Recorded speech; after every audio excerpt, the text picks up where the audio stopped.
All right. Thanks so much for being on this podcast.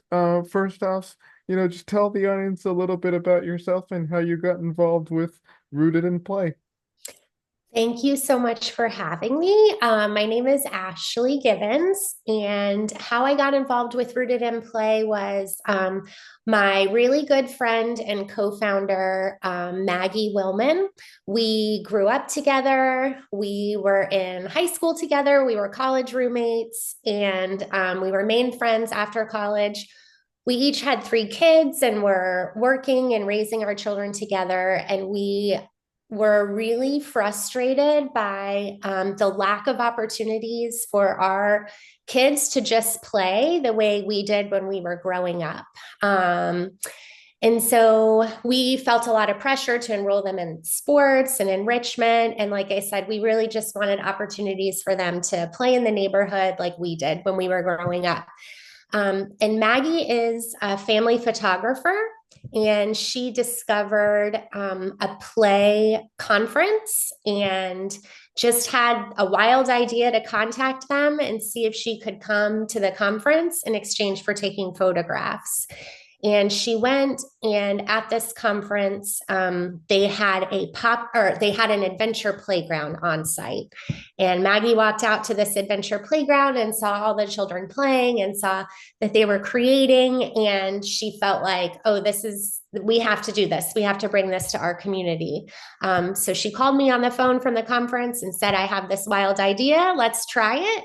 And so we held our first pop up at a local park. We just invited some friends and filled our cars with a bunch of loose parts, things like gutters and tires and sheets and boxes, and invited friends to come and play.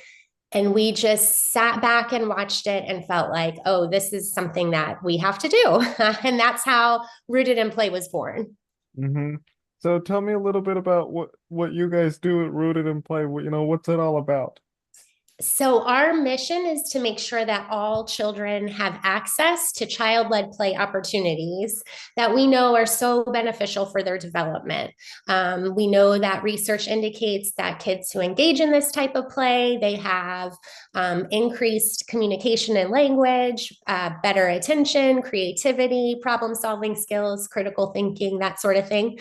And so, one of the ways we do that is we host free monthly pop up adventure playgrounds. So we show up at a local park.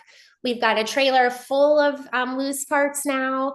We playscape the area and invite kids to come and play. We also just got grant funding to offer schools out camps. So over spring break, summer, and winter break, we offer camp programming for children specifically with varying abilities. And those are supported by an occupational therapist. And my background is in speech therapy. So that's a new offering for us. And we also host after school play clubs, which are kicking off this afternoon. And we also do parent workshops, professional development, that sort of thing, just to get the word out about the importance of play. hmm Do you guys have any like neurodivergent uh children at your organization? Because the reason why I ask is, oftentimes, because coming from experience, I have someone who's neurodivergent and requires special needs and stuff. So like, do you guys like have neurodivergent kids, or is it mostly kind of folks with neurotypical kids? It really runs the gamut. We do have children who are neurodivergent that participate in our programming. And like I mentioned, our camps are specifically designed for kids with varying abilities. So we have kids who are have all kinds of diagnoses, some with autism, some, with neurodivergence, sensory sensitivities, ADHD. Like I said, it really runs the gamut. And we've also just got expanded funding to do a sensory friendly hour before each of our larger pop up events because we've noticed our whole goal is to make sure that play is accessible for everyone. And so sometimes the pop ups can be overwhelming. It's a lot of people, it's loud, there's a lot of materials on offer. So the sensory friendly hour is designed specifically for kids who that kind of environment may be overwhelming to them. So it's fewer people, less materials, quieter, more staff to help support the play. Mm-hmm. What have you learned in like doing this kind of work? You know, like what have you learned in seeing sort of the development and the growth of, these young children?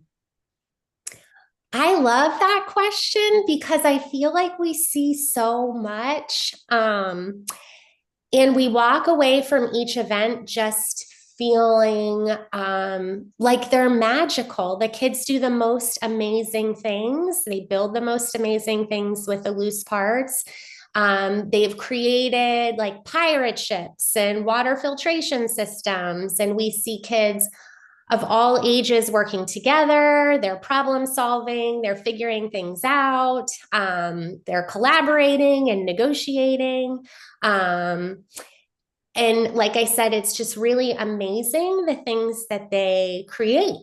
Kids are so imaginative and so capable. I think just they need the opportunity. Mm-hmm. What have you heard from folks in the community about Rooted in Play? Have you talked to like any parents that have said, "Oh, I liked how my children was able to do this because of your organization." We do. We get a lot of feedback from parents, and we solicit a lot of feedback from parents because we want to make sure that we're meeting the community's needs. And so a lot of the feedback we get is, for example, for camps, we focus on the whole family. So if there's a sibling that applied, we try to include all the siblings in camp. And so some of the feedback we've gotten from parents, A, is that camps, children with varying abilities are oftentimes just closed out of these camps. They're not available to them. But not only that, they don't really get to participate with siblings a lot. So a lot of the feedback is it's nice that we take the whole family, or it's an event geared for the whole family. One of the parents has said just the opportunity for their child to use all the materials that are out and on offer. For example, at our camps, we put out a lot of art materials, and the kids have free reign to use them in any way they wish. And that we get a lot of feedback about because the kids love having access and permission to use materials the way they want. And it's mostly so we do take surveys at our events, and 98% of parents report seeing an increase in what we call school readiness skills. So things like, what we talked about before, communication, problem solving, collaboration, that sort of thing. So overall, Rooted in Play is well received by the community, and our mission is to just keep doing what we're doing and help kind of grow this play movement. Mm-hmm. What events do you guys have like coming up, or like favorite things that the people should know about?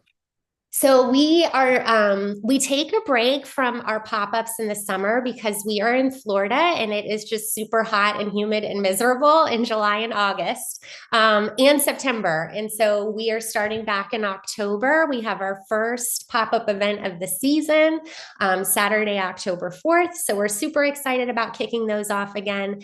And then we do have a favorite event of the community is our June pop-up is always in celebration of International Mud Day.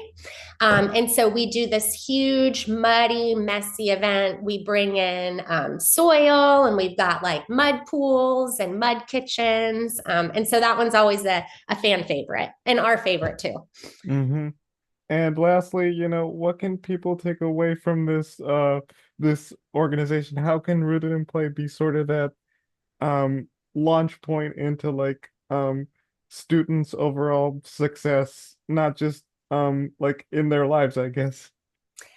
Well, so I another like question I love to answer because play is so beneficial and teaches kids so much that they don't even realize that they're learning. They're just engaging and having fun.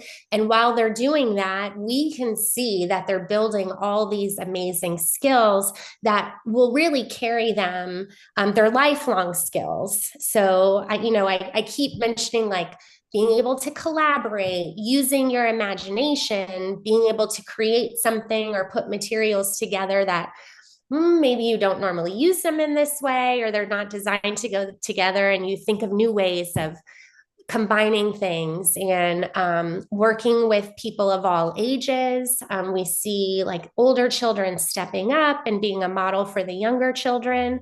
So all of these things are skills that they're building through play, and they're enjoying themselves. And one thing we talk a lot about is the importance of autonomy.